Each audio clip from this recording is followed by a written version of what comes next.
Meu nome é Paulo e sou casado com a Andréia há mais de 20 anos e temos uma filha que se casou recentemente e vive bem. Quando nossa filha nasceu, resolvemos que a Andréia cuidaria dela e eu trabalharia. Fiz faculdade e sempre trabalhei. Nunca tivemos muitas regalias, apenas viajávamos e saíamos às vezes, mas tudo na simplicidade, nada de luxo. Nunca compramos nossa casa, até porque só um trabalhando fica mais complicado. Há uns 15 anos, de uma hora para outra, a Andréia pediu um tempo, do nada. Disse que precisava de um tempo. Insistiu tanto que tive de viajar às pressas para a casa da minha avó. Aí, quando voltei, ela disse que manteria sua posição e que precisava sair de casa.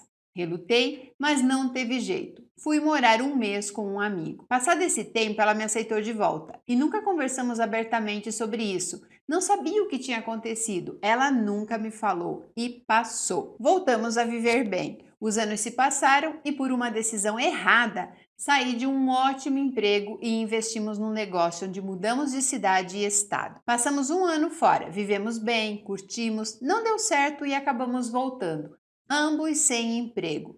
Logo ela arrumou um emprego e eu nada, formado e capacitado. Fiquei uns 3 anos apenas em bicos ou empregos temporários e ela sempre segurou as pontas, jamais falou nada. Não reclamava, apenas me dava força. Eu, por minha vez, cuidava da casa, cozinhava e deixava o mínimo para ela fazer, já que ela trabalhava fora. No final de 2017, voltei a trabalhar e foi um sonho. E para melhorar, fui trabalhar numa faculdade que, como benefício, daria bolsas de estudos. Uma eu dei para minha filha, outra dei para minha esposa. Nesse momento, a Andréia realizaria um sonho antigo de ter curso superior e eu estava super feliz porque estava ao mesmo tempo dando formação para minha filha e para minha esposa. Nessa época, minha filha já falava em se casar. Era nova, mas como ela sempre foi muito centrada, bem formada e de personalidade forte, aceitamos de boa, até porque o namorado dela era maravilhoso. Quando deu mais ou menos agosto de 2018, num belo dia eu olho para Andréia e digo que a amo. Nesse momento, ela desvia o olhar. Gelei na hora, porque trabalho com pessoas e todas as vezes que alguém me traiu, era sempre esse o sinal. A pessoa não me olhava mais nos olhos. No mesmo dia, saímos para levar nosso cachorro para o banho. Tentei segurar a mão dela e ela tirou. Perguntei o que houve e ela disse que estava muito chateada comigo, porque volta e meia eu fazia piadas com o casamento e ela não sabia se eu estava feliz e ela não tinha mais certeza de que queria ficar comigo e que precisava de um tempo, que a separação já era um pensamento que ela tinha, mas que ficaria comigo até a minha cirurgia, que aconteceria naquele mesmo ano em novembro. Ela disse que, como eu havia ficado ao lado dela quando ela teve rumores de um câncer, ela reconhecia que, como eu a ajudei naquela época, ela não me deixaria às vésperas de uma cirurgia. Ela cuidaria de mim e depois iria embora. Ela teve suspeita de câncer, eu a apoiei e aprendi a cozinhar para ajudar. Enfim, fiz o que deveria ser feito. Voltamos ao caso. Mesmo ela pedindo separação, eu dizia que não queria me separar, que não havia motivos. Sim, havia desgaste em nossa relação, mas eu acreditava que após o casamento da nossa filha, teríamos muito mais tempo para viajar e fazer coisas que paramos de fazer. Afinal, ainda somos jovens, bonitos e temos muito tempo pela frente. Mas isso era o que eu pensava. Quando ela se acalmou e estava aparentemente tudo certo, eu fui procurá-la para sexo e ela então disse que enquanto ela não tomasse sua decisão, que eu, por favor, não a tocasse. Silvana, aí começa a humilhação. Fiquei sem sexo por 3 meses. Eu a procurava, ela encostava os braços na cintura, ficava dura, fechava a boca e era como se estivesse sendo violentada. Eu, claro, parava na hora. Poucas vezes ela cedeu e fizemos amor. Isso começou em agosto e quando foi em dezembro eu já havia operado. Procurei uma amiga para pedir ajuda, amiga de ambos, que é psicóloga. Contei a ela tudo, que eu tinha certeza que a Andréia tinha outra pessoa, por esses e por vários outros motivos. Celular escondido, com senha, onde ia levava o celular, chegava muito tarde da faculdade, sempre perdia o ônibus, sempre tinha alguma coisa. Ela sempre chegava muito tarde e sempre cansada. Quando chegava, ela me dava um beijo, ora no rosto, ora na testa, ora nas costas, onde acertava. E ia dormir. Eu, idiota, preocupado com o horário e com a segurança dela, não dormia enquanto ela não chegava. Ou seja, eu ia dormir muito tarde e tinha que acordar muito cedo. Teve vezes que eu a esperava com a luz acesa para ver se ela se animava. Ela então entrava, dava boa noite, apagava a luz, me mandava dormir, pois eu tinha que trabalhar no outro dia. Essa psicóloga disse que sim, a Andréia havia procurado e que iria se separar de mim, mas até aí ter outra pessoa ela achava impossível, mas que diante dos fatos iria fazer uma pesquisa. Tempos depois, elas se sentaram para conversar e essa nossa amiga deu um aperto na Andréia. E a Andréia disse que não tinha ninguém. Minha esposa se mantinha dura e me desprezava de todo jeito. Eu era tão boba e fiel que até quando não aguentava e ia me masturbar, era nela que eu pensava. Nesse meio tempo, uma colega de infância voltou a falar comigo. Ela sempre deixou claro que queria algo e eu falava que não. Ela mandava mensagem de bom dia e conversas corriqueiras. Um dia a Andréia leu e ficou furiosa com aquilo, cheia de ciúmes, mas logo passou. Uma vez a Andréia estava na nossa cama e chorou muito. Disse que perdeu o pai, que havia morrido, que me perdeu pelas atitudes dela e que perderia a nossa filha, que iria se casar. Eu a consolei e disse que ela não havia perdido. Ela então perguntou se eu havia saído com essa minha amiga, que ela entenderia se isso tivesse acontecido e que era para eu contar toda a verdade. Como não havia acontecido nada, apenas uma vez que o grupo da escola se reuniu para tomar café da manhã e eu fui, só isso. Em outra oportunidade, ela pegou o meu celular e começou a trocar mensagens com essa minha colega, dizendo que foi muito bom quando saímos. Minha colega, muito da esperta, falou sim, saímos aquele dia junto com todos para o nosso café, mas ela logo viu que não era eu quem estava falando, pois eu sempre fui muito respeitoso e nunca fui atirado para cima dela. Mas essa colega sabia que as coisas em casa não iam bem e até deu certa trela para minha esposa, tirando sarro da cara dela. O que minha esposa sempre quis, na verdade, foi achar uma traição da minha parte para compensar a dela. E isso durou até março de 2019, quando numa bela noite eu volto para casa e encontro minha filha com uma amiga que dormiria em casa. Essa amiga me cumprimentou e disse que iria esperar lá fora, pois eu e minha filha precisávamos conversar seriamente.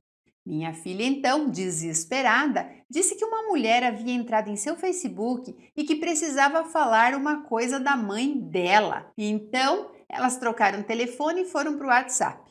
Eu cheguei em casa e minha filha disse: Pai, acabei de receber ligação de uma mulher que sabe tudo sobre a nossa família, locais que frequentamos, religião que temos. Deu detalhes de você e da mamãe e disse que a mamãe está tendo um caso com o marido da amiga dela já há meses.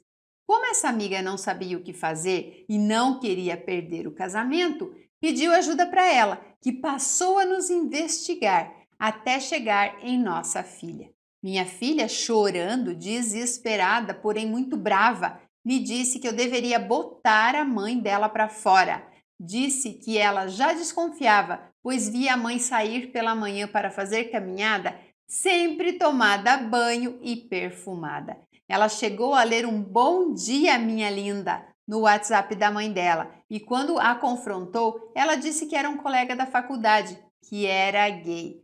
Nossa filha disse que queria conhecer esse colega e por uma semana inteira foi na sala de aula da mãe conhecer esse tal amigo gay. Mas um dia ele estava doente, no outro dia ele teve problemas no trabalho e nunca se encontraram. Até mesmo porque ele não existe. Eu então perguntei para minha filha por que ela não tinha me contado tudo isso. E ela disse que, como eu amava a mãe dela, jamais acreditaria nela. E mais uma vez eu ficaria do lado da mãe. Enfim, eu mandei ela dormir, disse que não era assim, que em casa a nossa palavra tem mais peso do que palavras de estranhos e que a partir dali eu assumiria. Naquele momento fiquei feliz, porque acreditava que aquela humilhação havia chegado ao fim, afinal, agora haviam motivos para o divórcio. Quando deu a hora da Andréia chegar, fiquei escondida em cima da laje olhando para o ponto. Ao invés de parar o ônibus, parou um carro. O motorista acendeu a luz, desceu os vidros, mas ninguém desceu. Neste momento, o portão da minha casa abriu e era ela. Eles haviam se despedido na rua de cima. Ela desceu de escada e ele parou na rua para a segurança dela. Oh, que bonitinho ele, né, Sil? Ela subiu, me cumprimentou e eu disse que precisava falar. Contei todo o ocorrido, ela então negou tudo e olhou nos meus olhos dizendo que não havia me traído. Enfim, no outro dia entrei em contato com essa mulher, falamos por telefone, perguntei detalhes do carro e a hora que esse homem havia chegado em casa. E tudo batia com o que eu havia visto na noite anterior. Insisti muito até marcar um encontro com essa amiga e a esposa dele. Marquei e nos encontramos. Cheguei lá e meu mundo caiu. A esposa dela sabia detalhes da nossa família, até fotos da minha esposa ela tinha. Contou que na semana anterior eu fui fazer compra em determinado mercado e que depois iria no clube nadar. E que eles já tinham marcado de se encontrar neste mesmo clube, mas tiveram que desmarcar, pois eu resolvi ir lá. Pedi mais provas. Ela então me mostrou o print de umas 300 conversas entre os dois, marcando encontro, falando intimidades. Que vergonha! Eram detalhes muito íntimos. Eu questionei o porquê que elas foram falar com minha filha e não comigo. Elas disseram que por serem do Nordeste, isso na família delas era a morte e ficaram com medo que eu fizesse o mesmo. Enfim, levei isso por mais uma semana, sempre dando a chance da Andréia contar o que havia acontecido. E ela mentiu por mais uma semana. Primeiro disse que foi apenas uma vez. Depois disse que já havia parado há alguns meses, sendo que eu li uma conversa dos dois de dias antes. No sábado de manhã sentamos para conversar e eu mais uma vez perguntei e ela manteve a sua versão. Então eu disse a ela que já que ela era uma mentirosa, eu seria verdadeiro e que naquela semana tinha encontrado com a esposa desse cara, que tinha lido várias mensagens, que eu havia clonado o celular dela e tinha lido uma mensagem dela para duas pessoas da família, implorando para que elas confirmassem que uma determinada noite ela tinha dormido na casa delas e que não tinha saído naquela noite. Veja o que houve. Para Andréia ajudar um familiar, ela precisou dormir na casa de uma prima. Mas naquela noite ela entrou e saiu para se encontrar com o amante e acho que passaram a noite juntos. Ela então se desmanchou em lágrimas. Pediu perdão, me contou tudo o que eu já sabia, disse que havia se arrependido e que terminaria tudo com ele. Pedi então que ela ligasse para ele na minha frente. Ela ligou. Marcou deles irem ao shopping e fui junto. E fiquei escondido para garantir a segurança dela. E ela terminou. Mas era mentira, pois em outra ocasião, mesmo depois de ser descoberta, eles se viram novamente. Passou uns dias e no meio da semana fomos chamados para uma festa na praia. Ela logo disse que não poderia ir porque eram semanas de prova, mas que eu deveria ir. Eu disse que não, que sozinho eu não iria, e ela insistiu. Aquilo não me caiu bem e não fui mesmo. Naquele sábado eu a chamei para ir ao mercado e ela disse que não poderia por causa das provas. Eu fui no mercado. Veja, até as compras da casa eu fazia sozinho já há meses. Fui no mercado e depois fui cortar o cabelo. Quando estava chegando minha vez, a esposa do cara liga e pergunta: "Sua esposa está em casa?" E eu disse: "Olha, eu estou na rua de baixo, ela não iria sair." Ela então me respondeu: "Meu marido saiu daqui faz algum tempo e disse que iria caminhar. E quando ele fala isso, ele vai se encontrar com ela." Saí como doido na rua, até deixei o carro com as compras e fui para casa. Cheguei e realmente ela não estava. Saí correndo, peguei um carro emprestado e fui atrás.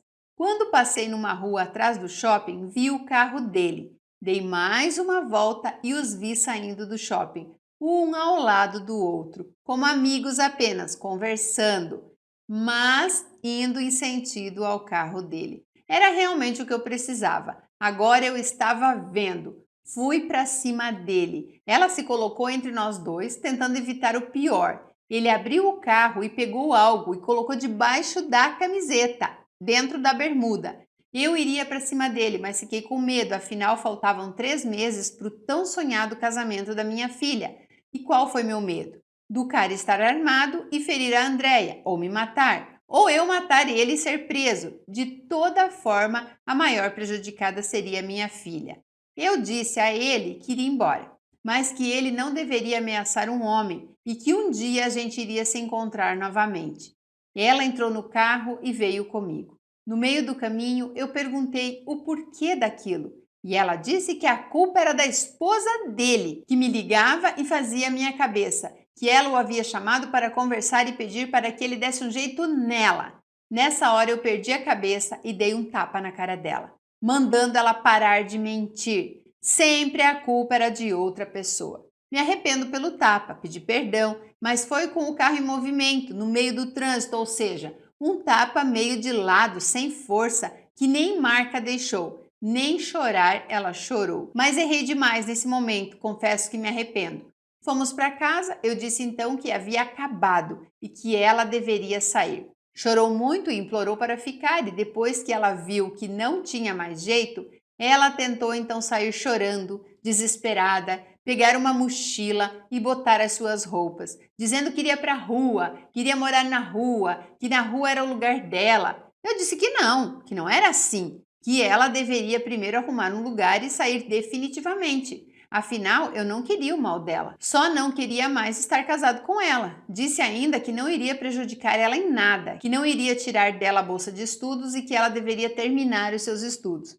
Expliquei para ela que isso era amor, cuidar do outro mesmo quando o outro não merece, e que enquanto eu queria o bem dela, ver ela formada, ele apenas a enganou. Ele tem uma filha de 7 anos e uma das mensagens ele dizia que não via a hora dela ser a governanta da casa dele. Veja, Sil, governanta. Eu queria ela formada e independente e o outro queria uma empregada, mas era a escolha dela. Disse ainda que a mulher dele contou para mim que ele tinha históricos de traição e que ela não era a primeira e possivelmente não seria a última.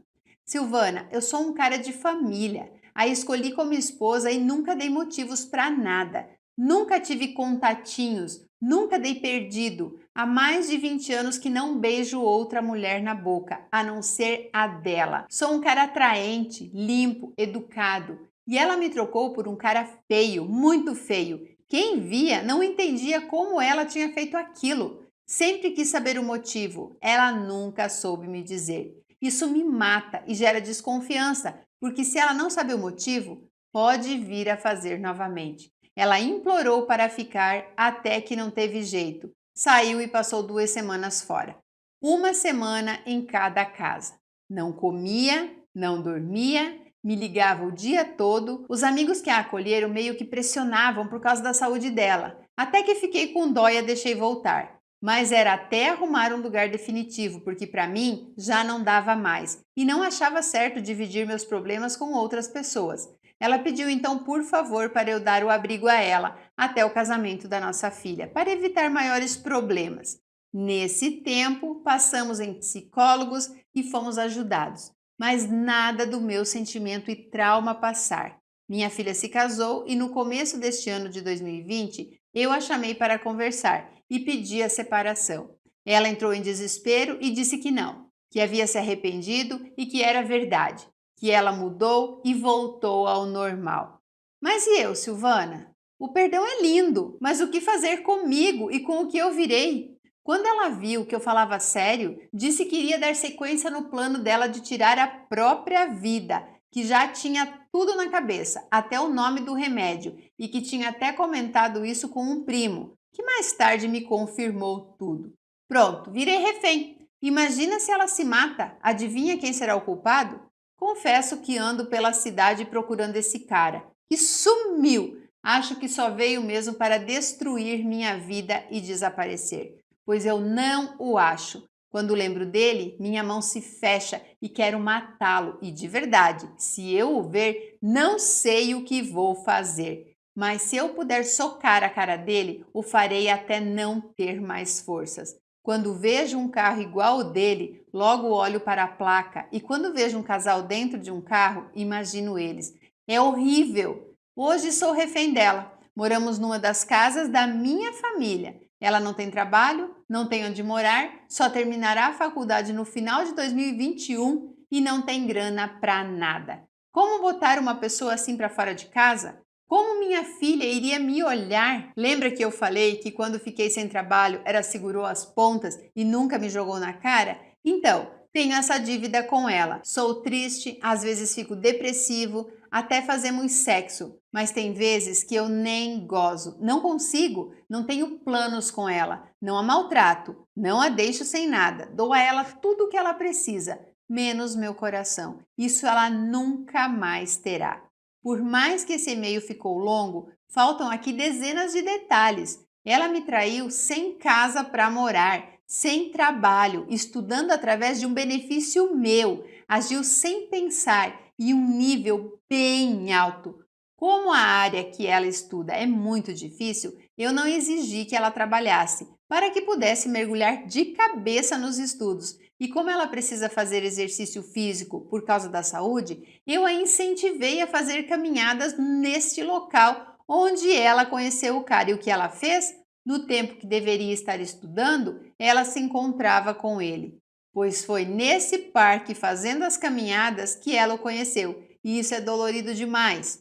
Hoje ela diz que eu preciso perdoar, porque ela se arrependeu. E acho que eu até já perdoei pelo fato de não a expor, não a botar para fora de casa e não a prejudicar em nada. Mas meu coração ela não tem. E é isso que me mata, pois o correto seria ela ou ir atrás deste amor que foi tão forte a ponto dela fazer tudo o que fez, ou até mesmo conhecer outra pessoa e começar uma nova história, e eu ter espaço para conseguir me estruturar novamente.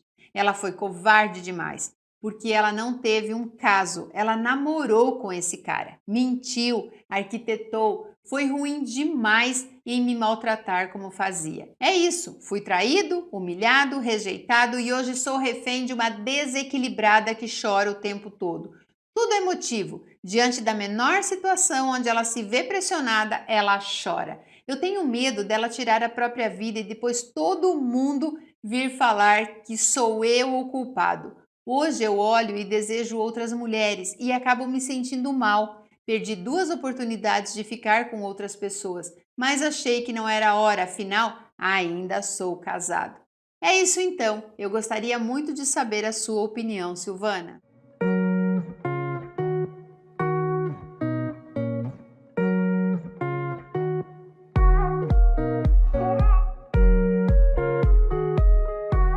Bom, teve vídeo meu aqui neste canal onde a mulherada adorou julgar o cara que traiu a esposa, preferia não ficar em casa porque era insuportável o ambiente e quando ele foi obrigado a ficar em casa, ele percebeu que tinha muita coisa que antes ele não via. Mas a mulherada adorou chamar ele de um monte de nome bonitinho, né? Então, assim, quando um homem comete um erro, ele não pode ser perdoado e ele não tem o direito de se arrepender. Ele tem que ir lá e acabar com tudo. Ok, beleza, você deve ter dentro da sua casa aquele marido perfeitinho, né? Que só falta pôr um avental e lhe servir um chá. Mas e agora? Onde a coisa se inverteu? Onde a mulher é a safada? E que quando é pega no flagra se arrependeu? Por que que eu quis trazer essa história agora, neste momento? Primeiro, porque ele foi lá no Instagram atrás de mim, Silvana, por favor, conta minha história, Silvana, por favor, me dê conselho, já mandei minha história, enfim, porque ele foi lá desesperado pedindo, e segundo, porque tá logo em seguida dessa outra história, onde o homem cometeu um erro, observou que estava errado, se arrependeu, e mesmo sem a esposa ter descoberto e o acusado, por conta dele mesmo, Ele decidiu dar um rumo diferente para a vida dele. Ponto. Essa aqui não. Mesmo depois do cara ter dado uma segunda chance para ela, o que ela fez? Foi lá se encontrar com o cara de novo e provavelmente continuaria fazendo a mesma coisa. E agora ele diz que ele é refém. Gente, eu quero. A gente já teve outras situações como essa aqui no outro canal. Daquela coisa de, então eu vou me matar. Se você me deixar, eu vou me matar. Gente, por favor, né? Nós temos que parar com isso. Você vai viver escravo de uma pessoa porque ela quer tirar a vida dela. Ah, é isso? Ah, a pessoa tá depressiva, vai se tratar. A pessoa vai buscar ajuda. Eu fico imaginando como que deve ser a vida dessa mulher. Ela não gosta mais de você, Paulo. Essa é a questão. Ela não gosta de você. Ela está com você porque ela não tem para onde ir. Então não pensa que ela se arrependeu, não pensa que o seu perdão, digamos, eu vou perdoá-la. Então quando você perdoa, é como se você tivesse apagado tudo o que aconteceu. Não, minha filha, não é bem assim que a coisa funciona, não. Você errou feio. E quer saber? Lembra quando ele disse 15 anos atrás, ela pediu um tempo, ela já tinha outro. Essa mulher não traiu a primeira vez, não. Essa não foi a primeira pulada de cerca, só que ele não descobriu. Porque diferente de muitos homens aos quais vocês por aí estão envolvidas, ele é um homem que não traiu. E eu, sinceramente, eu acredito que ele não traiu, porque ele está dizendo. Tem uma coisa que acontece com as histórias reais em relação aos comentários. As pessoas acham que eu tenho que... Porque todo homem trai, eu falo que todo homem trai, e acredito que todo homem trai, pode ser que ele arrume uma próxima e vá trair. Eu tenho isso de que existe o momento certo de que um homem um dia vai trair na vida. Mas tudo bem, aí vocês acham que eu tenho que falar que a pessoa está mentindo, que a pessoa que veio aqui trazer, ou contou a história dela, tá mentindo, porque homem está mentindo. Quando é mulher, não tá mentindo. Quando é mulher que fala, porque eu sempre fui fiel, porque eu sempre cuidei da família, coitadinha, ela não tá mentindo. Se o homem vem aqui e fala a mesma coisa, quando minha esposa estava trabalhando, eu cuidei da casa, eu aprendi a fazer comida para ajudar ela, ele tá mentindo. Não, eu não acredito nele. O que eu posso fazer, gente? Eu acredito no que me contam aqui. Acredito realmente que o que a pessoa tá falando é verdade. Se é verdade ou não é, o que eu posso fazer, né? Eu tenho que dar o meu conselho aqui em cima do que a pessoa está dizendo. Eu não posso tentar adivinhar, dá licença, né? Mas vamos lá. Ele pediu um conselho, o que ele tem que fazer? Primeira coisa, se livrar desta mulher. Ela nunca vai sair do seu pé, a não ser que ela arrume outro e te dê um pé na bunda. E aí você vai se sentir pior do que você já se sente. E o que vai fazer? Não, você não vai jogar na rua. Alugue lá uma kitnetzinha para ela, alguma coisinha, leva uns móveis, continua deixando ela estudar, dá uma cesta básica. Se vira, minha filha, vá arrumar um emprego. Agora as coisas mudaram. Você disse, eu quis que ela se dedicasse aos estudos e o que ela fez? Me colocou um par de chifre, ela se especializou em chifre. Agora é diferente. Agora ela tem que ralar, ela não estuda à noite. Então ela que trabalha de dia estude à noite. Ou você vai virar realmente refém dela, das lagriminhas, do chorinho dela. Outra coisa, por que você ainda está casado? Estar com ela na sua casa não significa que você tenha que continuar casado com ela. Coloca esta mulher no lugar dela. Para de fazer sexo com ela. Deve ser horrível para ela ter que fazer sexo com você. Como que você consegue se deitar com uma mulher que não te quer? Que tá com você por obrigação, não, por dependência, porque ela é dependente disso. Como que você consegue? Não encosta mais nessa mulher, vai arrumar uma namorada, vai ser feliz, homem de Deus, por favor. Peça o divórcio, se divorcie. E se ela se matar? Sinto muito, a escolha é dela, a vida é dela. Se ela quer ir lá pro Vale dos Suicidas e penar lá, ela vai estar colhendo o que ela plantou. Porque, gente, tem uma coisa, você trair, tipo assim, eu traí, como ele disse, ela não só me traiu, ela namorou um homem casado. E agora vem o outro ponto, né? E a outra mulher? Alguém aqui parou pra pensar na outra mulher? Meu marido saiu de casa, tá se encontrando com a sua mulher, corre lá e manda ele voltar. Só faltou isso, né? Gente, quem que é a pessoa mais humilhada aqui dessa história? Ele, que não sabia de nada? Ou a outra mulher, que sabia de tudo e ficava monitorando o marido, como se fosse assim, ai, olha, o meu marido tá com o teu pai. Não, não, para. O meu marido está com a sua mãe. Meu marido está com a sua mãe. Avisa seu pai. Gente, que horror. Como que uma mulher se presta a isso? E outra coisa, ele também falar que tá procurando o cara pela cidade para acabar com o cara. Você acha que o cara tem culpa? Aqui a gente vai inverter o negócio. É a mesma coisa que eu falo aqui. As esposas que vão lá atrás das amantes, como se a amante tivesse apontado uma arma, viu? Tua esposa é uma piriguete. Tua esposa tava com o cara porque queria. Ele não obrigou ela a fazer nada. Então para com essa história de que parece que esse cara veio para destruir a nossa família e sumiu. Não, sua família já não existia quando este cara começou a comer a sua mulher. Este é o ponto, para ela já não existia. Porque quando existe família de verdade e não só pessoas morando junto, existe respeito. E isso não tinha mais. Se tivesse, ela não teria te traído, não teria te passado a perna. Então são os pontos aqui. Comece a namorar. Peça o divórcio, organize a vida dessa mulher e para de achar que se ela se matar, a culpa é sua. O que que os outros vão dizer? Vão falar que a culpa é minha. Ela vai sempre usar essa mesma desculpa. E se ela fizer isso, sinceramente, você não tem nada que ver. A escolha é dela porque ela foi muito adulta, muito centrada na hora de dar para outro. Agora, na hora de tirar a própria vida, pode ter certeza que ela vai fazer uma escolha correta também. Então, para de cair no joguinho dela. Você está se destruindo e eu acho que você não merece isso. E quanto a esse cara, perdoa também, né, meu filho? Porque, sinceramente, eu não acho que o cara tem culpa. A culpada é sua esposa. Deu porque quis. E vocês não esqueçam de curtir esse vídeo, se inscrever aqui nesse canal, no outro canal também, tá aqui o link na descrição do vídeo. E até a próxima História Real.